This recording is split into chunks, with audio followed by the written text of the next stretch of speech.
Córdoba TV, a Prudencio Salces Jiménez. Prudencio, muy buenas tardes, bienvenido. Hola, buenas tardes. Prudencio, muchas gracias por visitarnos. Vienes a presentar tu última obra, que es a su vez tu primera novela, ¿verdad? Las garras del chacal, Talvania, 1942. Y yo quisiera empezar esta entrevista, Prudencio, si me lo permites, leyendo unos versos tuyos con los cuales das la bienvenida a tu blog como poeta, como narrador. Nos dices, escribes: el nombre de Talvania tiene aromas de luz, el de Montalbán, quietud.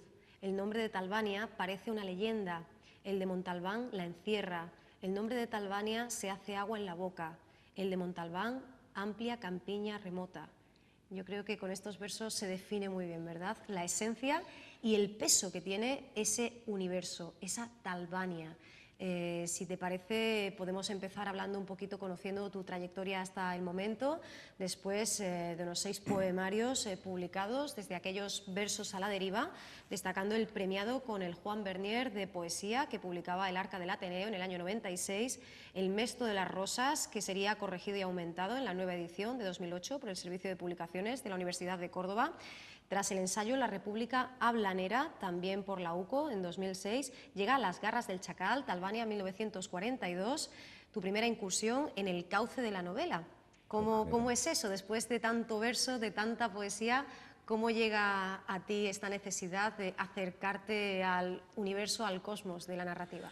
Bueno, pues fue por cuestión del tema. El haberme enterado, un amigo me contó lo sucedido a una maestra de escuela en su pueblo, y entonces me pareció meritorio de ser contado por lo que a esa mujer le hicieron pasar. Naturalmente, esta novela tiene un basamento histórico, pero a partir de ese dato todo lo demás es ficción, como puede entenderse si se lee, ¿verdad? Y pues sí, yo venía escribiendo versos, pero al mismo tiempo escribía cuentos. Normalmente se te ha olvidado. Sí, no, ahora lo iba a comentar, ahora te lo iba a comentar. El libro de Talvania. No te preocupes, ahora lo comentamos, sí. Que es la primera parte de la República Hablanera, que es un palabrerio y un estudio sobre la obra, sobre el lenguaje, la lengua, el habla de nuestra comarca. Pues en Talvania es donde ya más o menos empieza a darle cuerpo a ese lugar imaginario, ¿sabes? Y ya como tenía más o menos elaborado ese lugar imaginario, incluso físicamente, geográficamente, pues me pareció bien enclavar esa historia de la maestra en ese lugar llamado Talvania y situado en la campiña cordobesa, ¿verdad? Talvania, como decimos, ese lugar imaginario con un referente real, una vetusta ubicada en la campiña cordobesa. También podemos acordarnos de Bienlabrada, porque así se refería pues, a San Sebastián de los Ballesteros el escritor José Manuel Peral Rieder. Precisamente de Bienlabrada es uno de los personajes de esta obra, ¿verdad? Belarmino Becker Campaña, el nuevo secretario, así lo conocemos en principio. Y bueno, sin duda, pues el gran universo, ¿no?, de la galaxia literaria. Antes decías, efectivamente, que bueno, desde 2007 camina el blog derivadario de Talvania. Ya vemos en el propio blog, que además es www.talvania3blogspot.com, la presencia de este lugar. Un título que, partido en dos y dividiendo a través de esa bisagra de la preposición, nos da pie a hablar, por un lado, de Derivadario, esa obra del 95, y Talvania, este libro de cuentos al que antes hacías mención, publicado por El Páramo, ¿no? Es, como decimos, un universo, un espacio geográfico que se va desarrollando y que se va haciendo más complejo cada vez más progresivamente. Ahora, eso sí, el germen, el inicio, la raíz, está en esa tierra tuya y en ese lugar en el mundo, ¿no? En ese lugar, en ese espacio que yo le llamo Blanca Tierra de Luz, que quisiera definir el nombre de Talvania. A fin de cuentas, Talvania es una extracción del nombre de Montalbán de Córdoba, ¿verdad? Una extracción apocopada, ¿sabes?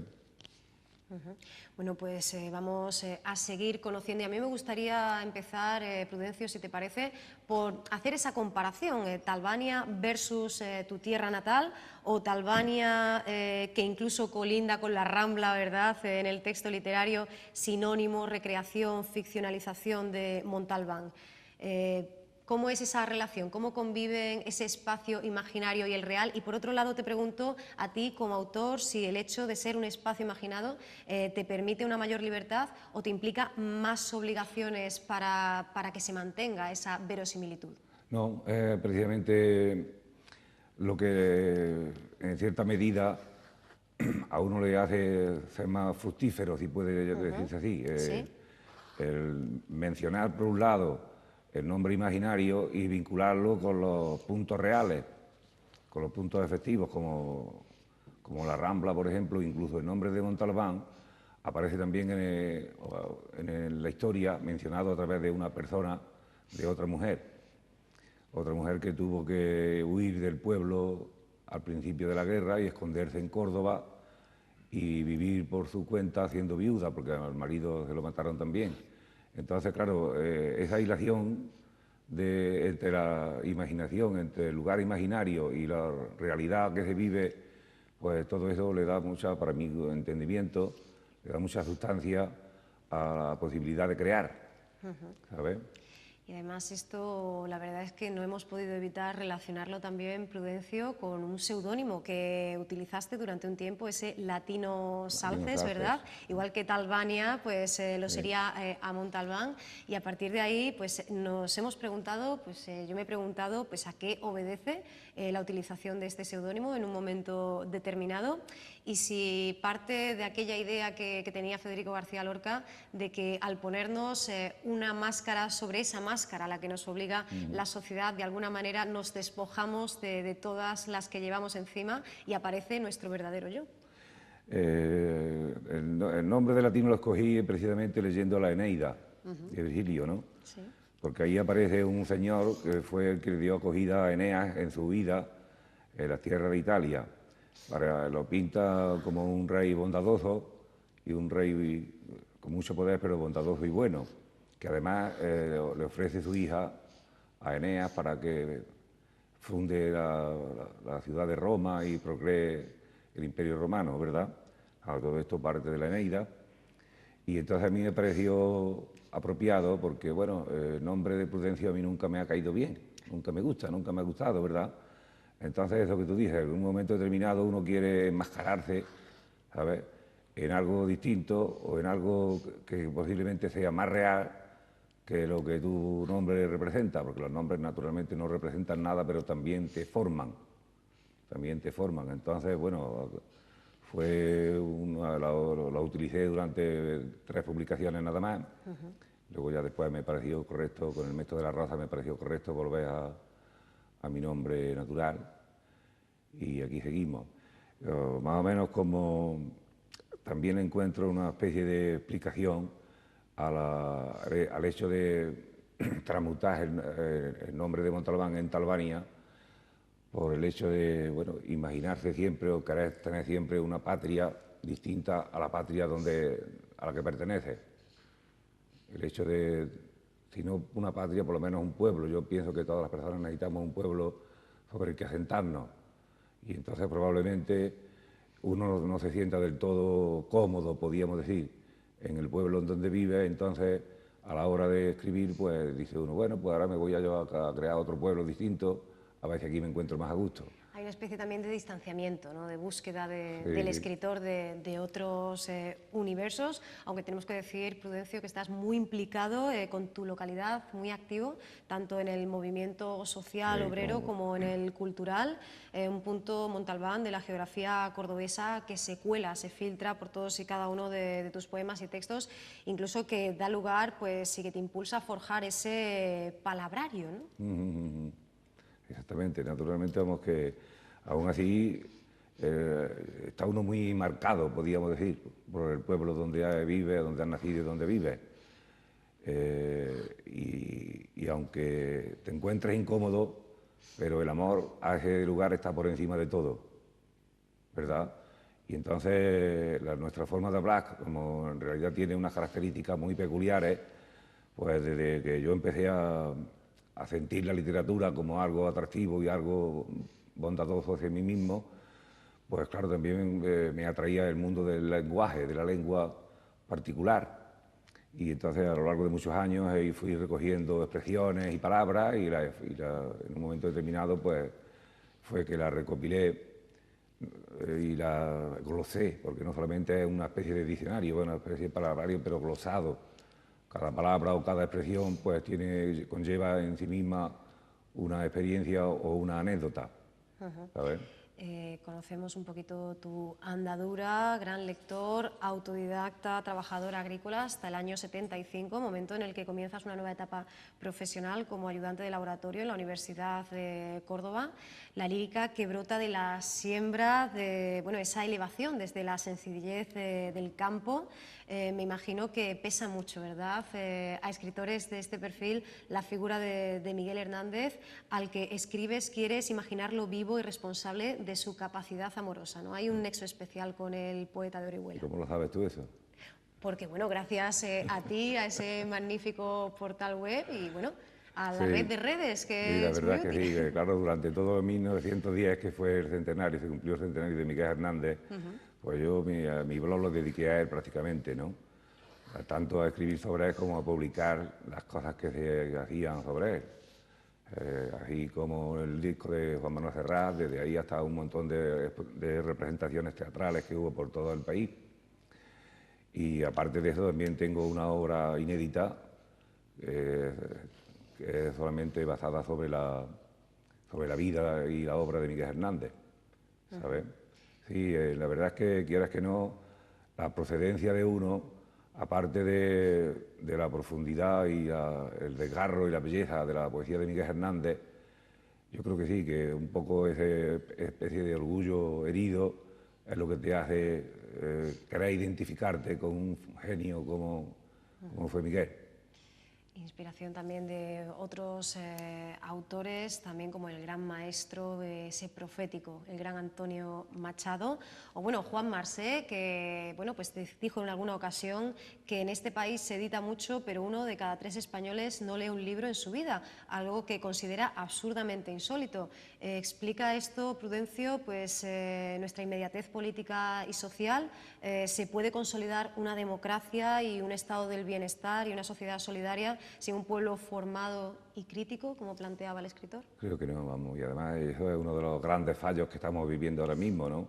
El hecho de que un país consienta tantos abusos sobre sus derechos, pues yo creo que en parte se debe a la gran ignorancia que fomenta el movimiento de masa como es el fútbol, ¿sabes? Que no tengo nada contra el fútbol, pero sí contra las personas que queriendo saber todo de fútbol ignoran sus derechos principales. El aislamiento, ¿no? El aislamiento, que es sí. un poco el riesgo, ¿no? Sí, de el ocio, como es este caso, ¿no? Sí. Bueno, pues nos centramos ya en las garras del Chacal, que ya ha gozado de algunas presentaciones, como la que tenía lugar en la Rambla el 21 de marzo o en Córdoba pues hace poco, dentro del ciclo Narrativa del Ateneo, el 4 de abril, presentado por Dionisio Ortiz.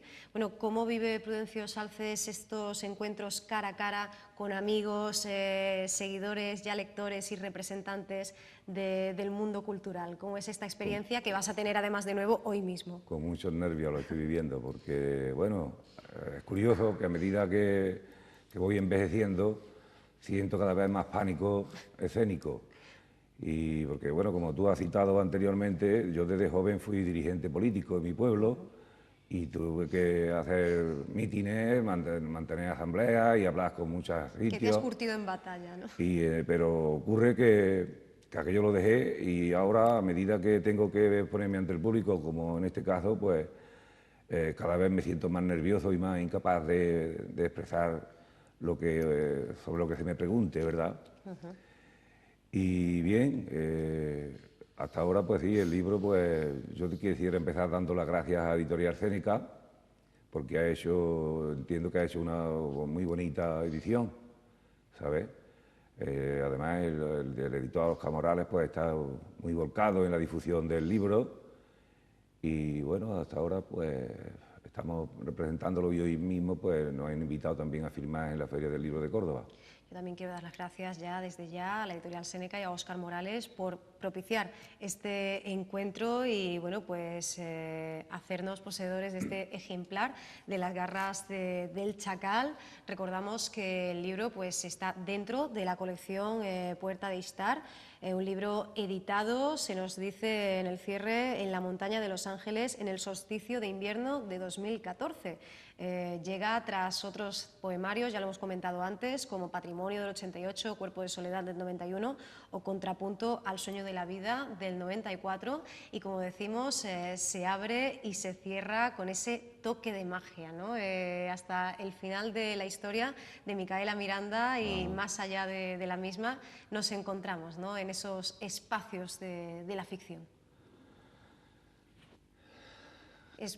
Bueno, es muy especial para ti, Me he quedado ¿no? sin palabras, No me he te quedado sin preocupes. palabras, Ángela. No te preocupes, vamos a seguir conociendo un poquito mejor pues, a esta protagonista, a este personaje, a Micaela, esta maestra de escuela, el amor de la protagonista, ese corazón que está dividido en dos dimensiones, por un lado entre dos tierras y por otro lado entre dos amores. Nos has dicho antes que el germen de la historia pues, es también el que te obliga, ¿no?, a utilizar el cauce de la narrativa.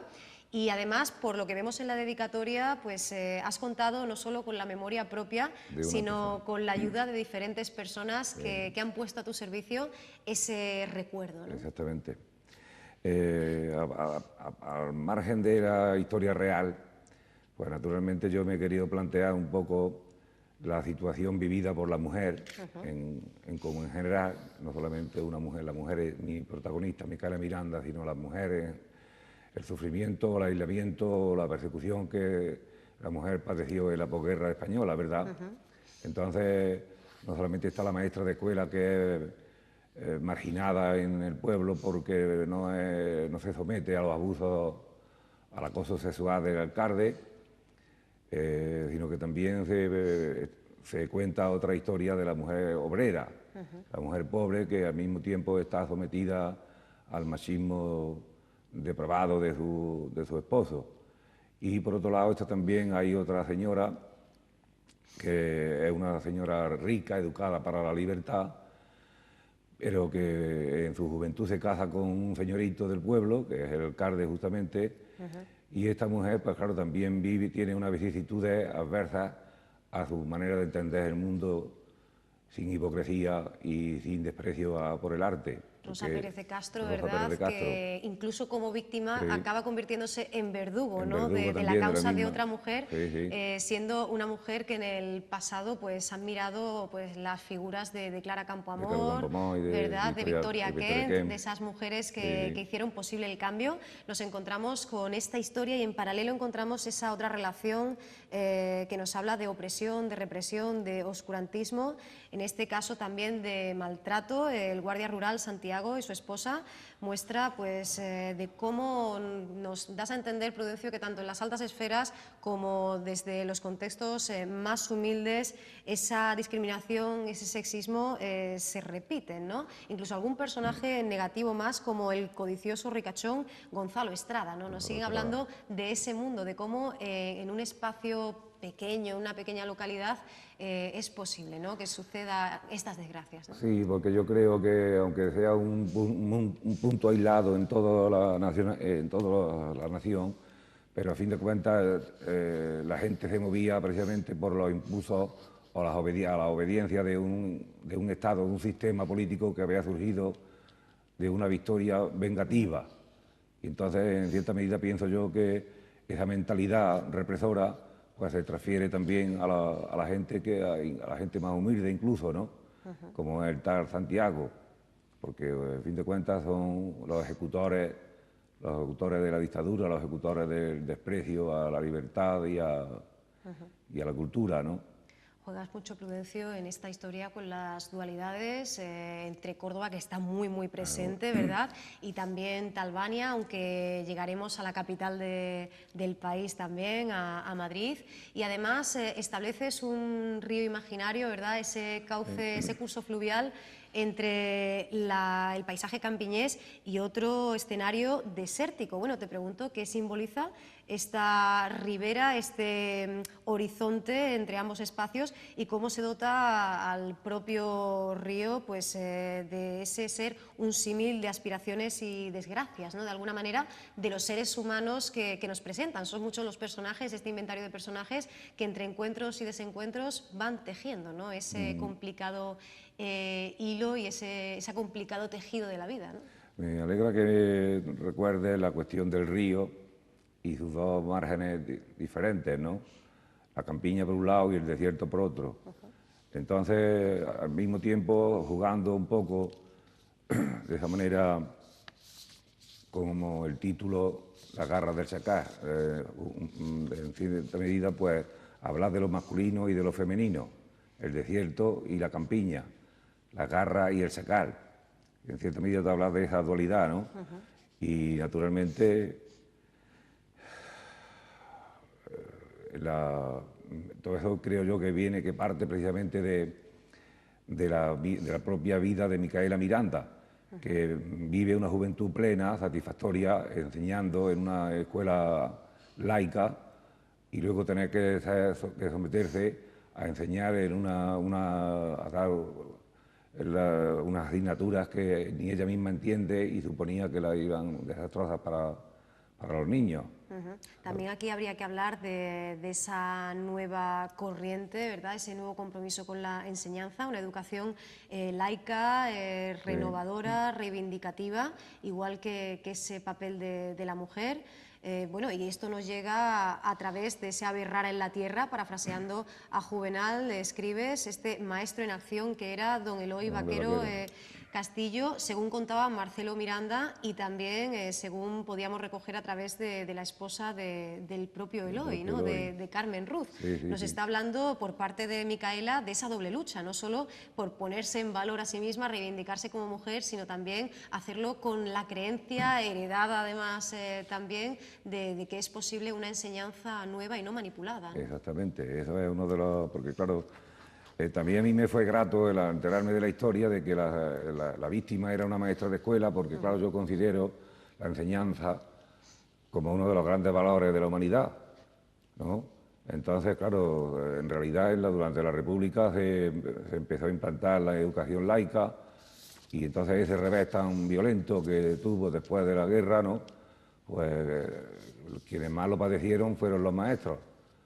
Durante la represión y a consecuencia y en la dictadura y durante la dictadura a consecuencia de tener que someterse a impartir una enseñanza con la que no estaban totalmente de acuerdo, ¿verdad?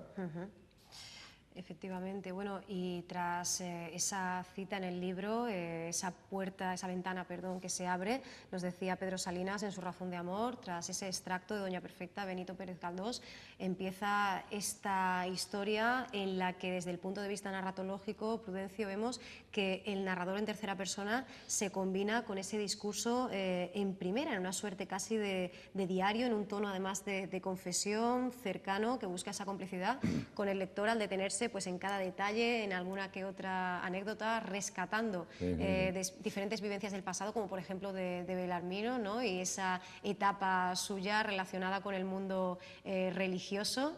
¿Dónde te sientes más cómodo? ¿Cuando escribimos en primera persona o cuando te alejas, ¿no? Como narrador extradiegético y cuentas lo que está sucediendo? Pues la verdad es que, bueno, como eso se lo plantea uno también, como una técnica y una práctica, claro. Pues la verdad es que el disfrute, el gozo es por igual si ves tú que el producto vale la pena, ¿sabes? O sea que también es una apuesta que uno hace al escribir desde el sentimiento o la sensibilidad de una mujer, siendo uno un hombre, ¿no?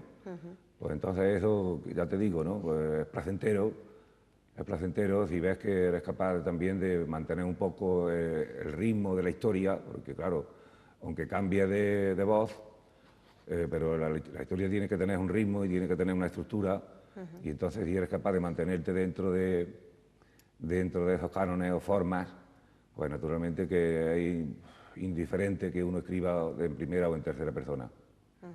y gracias a ello pues conocemos las aventuras, como decíamos antes, en el seminario de San Pelagio, ¿verdad? Cuando conoce a la novicia Sor Violeta, también a Joaquín, ese aprendiz de ebanista. Bueno, y por otro lado, esos recuerdos también conviven con los propios de Micaela, en una historia en la que también tienen mucha importancia, ¿no? Y determinan casi el destino de nuestros protagonistas, esos dimes y diretes, esos personajes correveidiles, como por ejemplo, bueno, pues Doña Teo en la capilla, el Moro en la taberna, y decíamos antes, la propia Rosa, ¿no? Que de alguna manera termina provocando que las cosas se desenvuelvan y se deshagan así, efectivamente, para no destripar la historia, pero sí como pues, a veces la maledicencia y otras veces sencillamente la falta de conciencia nos lleva a llenar nuestras vidas con algo que no nos importa y no nos interesa, el daño que podemos hacer, ¿no? ¿Verdad? Y esta Ahí historia... ha citado antes sí. a Pedro Salinas, un verso en un momento determinado, en un momento determinado de la vida de Micaela Miranda, en que es requerida por un señor rico, pues ella duda, porque claro, ella todavía no está enamorada ni siquiera del hombre con el que al final se casa, pero ella siente que le están moviendo la tierra, como decimos en el pueblo, ¿no? Sí. Siente que la están requiriendo de una manera galante, pero ella no quiere ceder a la tentación del amor o de la pasión que el otro hombre le ofrece, ¿no? Y entonces fue un dato curioso que el libro Razón de Amor de Pedro Salinas empieza con un verso magnífico que se llama "Ya está aquí la ventana abierta". Entonces fue el momento en que ella empieza, después de leer la carta donde se la pretende, comienza a leer el libro, pero ella el verso lo transmuta en interrogación, porque duda, y ella se pregunta, ¿ya está aquí la ventana abierta? Duda de que sea verdad, porque claro, al estar desterrada y al estar sometida a un control de la población, de la cura, de las otras maestras, de las madres, de algunas madres, de las beatas en general del pueblo, ¿verdad? Pues ella duda de que se le pueda abrir alguna ventana en la situación en que padece, ¿verdad? Y todo ello pues a través de palabras y situaciones muy vivas, pero que según tú mismo escribes, a veces se parecen a los pinchos de una sierra. Pues con el principio de esa oración a la sin pecado concebida termina esta historia, y yo pues me pregunto, y seguro que muchos lectores también, si continuará Talvania envenenando tus sueños, sirviendo como fuente de inspiración para las futuras obras de Prudencio Salces. Sí, de hecho ya hay otra obra escrita también bajo esa perspectiva. Bueno. No tan íntegramente centrada en Talvania, pero sí, un poco mundializando la historia desde la evocación del lugar.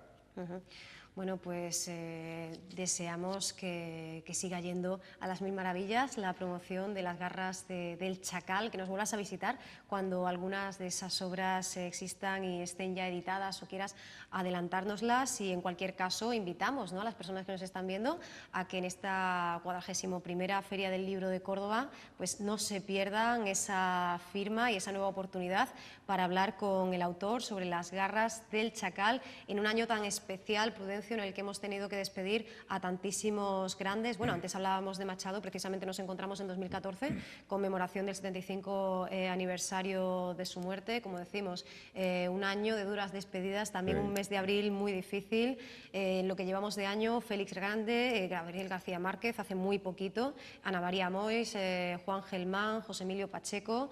En fin, también tenemos esa efeméride, esos 450 años del más inmortal de los escritores, de Shakespeare, en unos días en los que también, por supuesto, nos acordamos de Miguel de Cervantes. Y del Inca Garcilaso. Y por supuesto del Inca Garcilaso, que siempre nos tenemos que dejar alguno de esos dragones de los que hablaba Joaquín Sabina y Fito Páez. Prudencio, muchísimas gracias por habernos acompañado. Gracias a ti. Muchísimas gracias. Nosotros nos vamos a ir ya.